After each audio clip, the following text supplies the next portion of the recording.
Mais à seulement 18 ans, elle a la défense du français chevillée au corps. Je pense que le français, c'est vraiment le ciment à Montréal de la culture. Partout où on va, dans les commerces, dans les rues, on voit que l'anglicisation prend de plus en plus d'ampleur. Elle est inquiète, comme beaucoup de Montréalais. Ils sont 22% à penser que le français est en recul comme langue de travail. 36% quand on parle de l'accueil dans les commerces.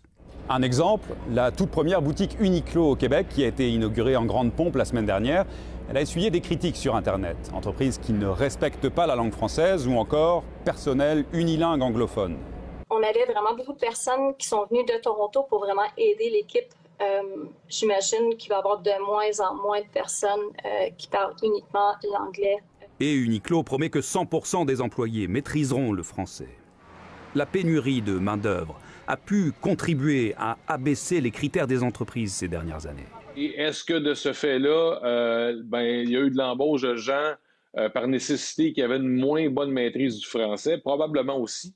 Point intéressant du sondage, les 18-24 ans sont sur la même longueur d'onde que les 65 ans et plus pour le constat sur le recul de la langue.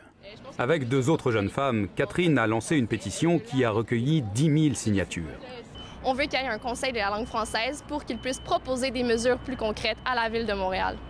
Elle espère être entendue par l'administration.